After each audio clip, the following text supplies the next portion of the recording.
What's going on, everyone? This is Squids. How's everyone doing?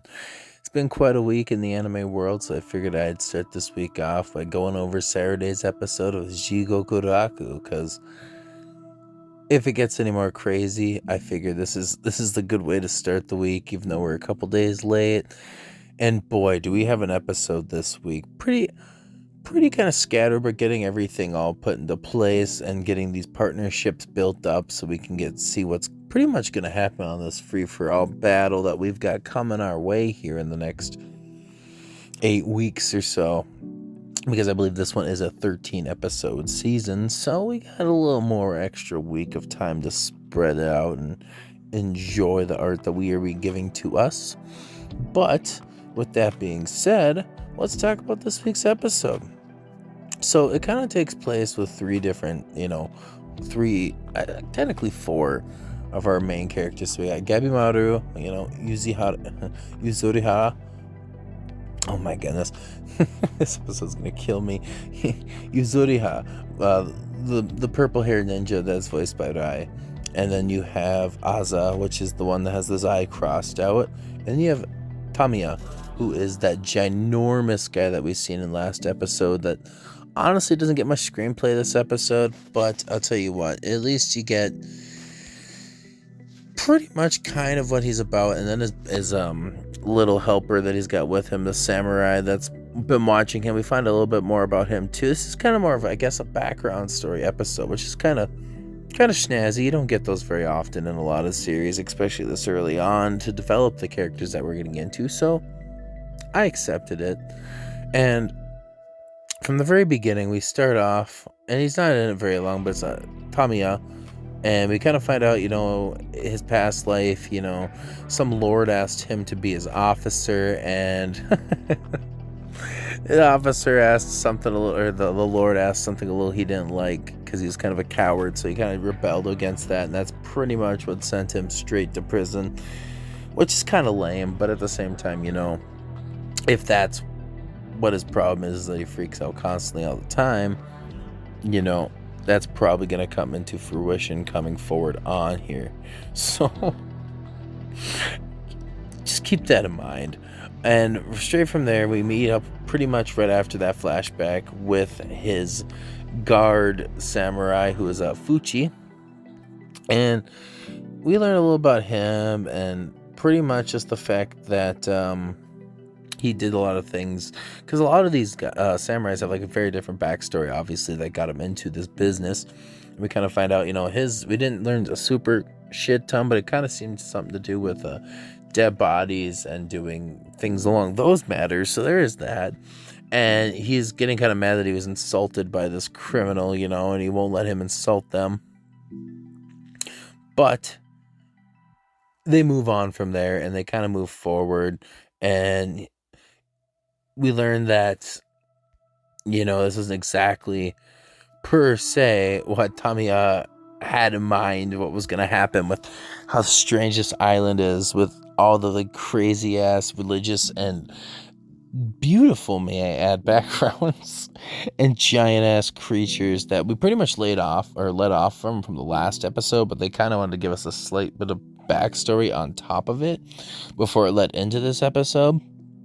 And it continues right after the intro with Gabimaru, and he is fighting that fish guy with all the centipedes and everything else surrounding him, and he takes out that fish guy's face pretty good. Like, he gets the good old 1-2 through that upper top lip, kind of like when you're fishing for pike and they get that daredevil sucked right down. If you fish at all, I mean, that's just per reference here. And when everything seems to be going decently well with this guy, we have like 10 maybe more giant ones come behind him. And so Gabimaru was like, well, I could just take this on head on, or I could stop thinking and just face everything face on head first, because one of the 5th rules we found out from his group is that unless you know your enemy, don't fight. Well, they don't really have a choice here. It's either fight or flight. So he goes on, and he's taking on all of these beasts, just blowing them to bits, and you can tell that he's gone out of his head, because his eyes literally turn white and go back, and he is just no thinking, only fighting mode.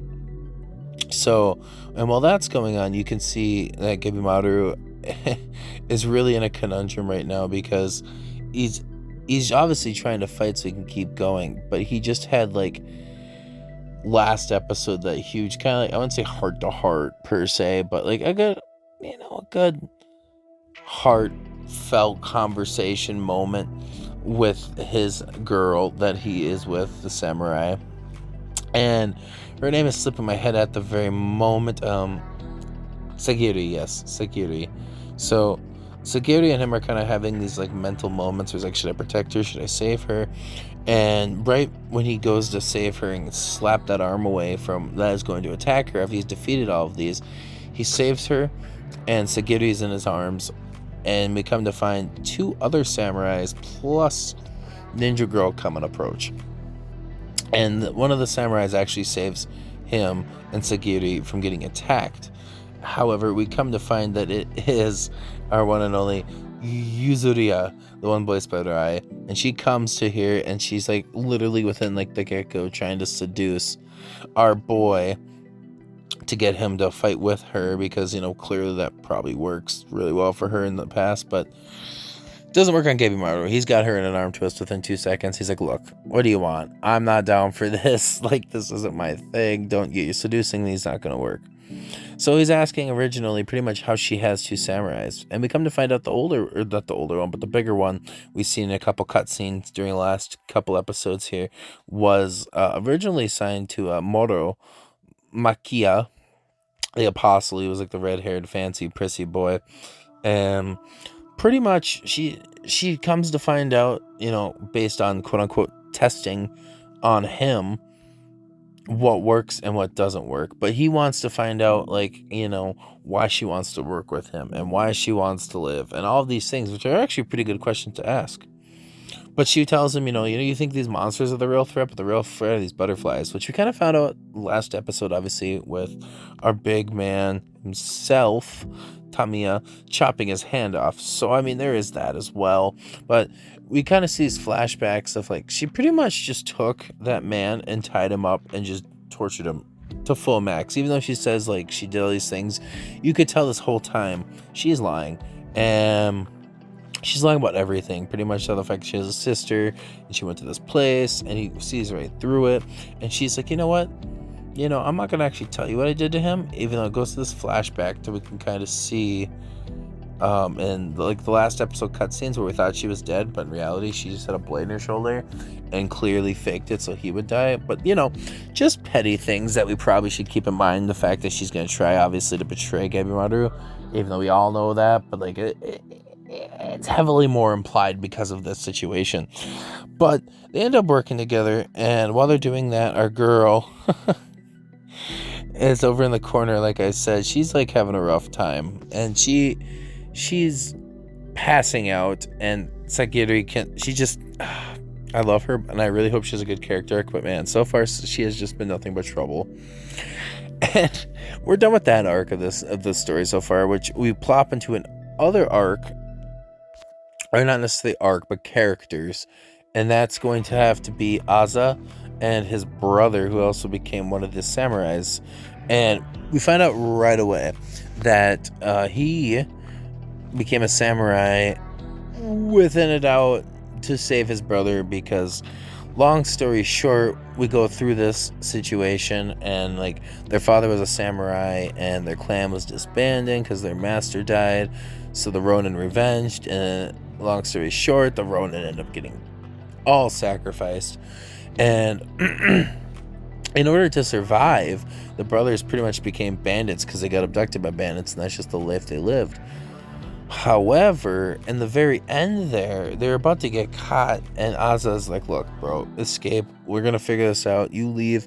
We'll deal with this. So his brother leaves and becomes a samurai, and within a month to save his brother in this whole plot, which is pretty smart and intensive. It's either, keep running and figuring things out, or you're dead. So his brother gets caught by one of the giant monsters, and he thinks that he's going to leave him. But little do we know that Aza is not going to leave him. He's just thinking more ahead, and he goes and grabs one of the monster's weapons and just frickin' slaughters all of them, even though one of them's telling him, like, murder is a sin. So they're thinking they're like in hell and everything, and he's like, Aza's like, you know what? You think you're the ones that decide that? We do. This is our world. We're taking it on. Screw you. And right after that, they pretty much decide they're going to kill everybody, pretty much like everybody's deciding, and they're going to be the ones that get the potion and not let anybody else tell them how to live their lives. And that's pretty much the end of the episode, honestly. We get those three perspectives of what's going on this island and with kind of with the past lives and put it together, and we're pushing forward deeper into the island now.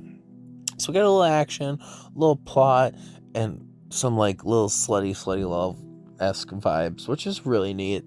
I enjoyed this episode. I thought it was really good, and it's taking a lot to like not focus on Oshinoko right now and everything going on with that. And then like, oh, it's just there's just so much to look forward to, and this was great. So with all that being said out of the way, I'm really glad that freaking this is happening right now, and I can't wait till next week's episode. So with that all being said, if you got anything else to say about the episode or any, like things that you noticed I didn't notice, or like just any comment, just leave it down below in the comment section. And if you enjoyed this video, please leave a like. And if you're feeling generous, I would greatly appreciate it if you subscribed. And yeah, with that being said, I think this is going to be it for this one. And this has been Squids, and I'll see y'all in the next video. Peace.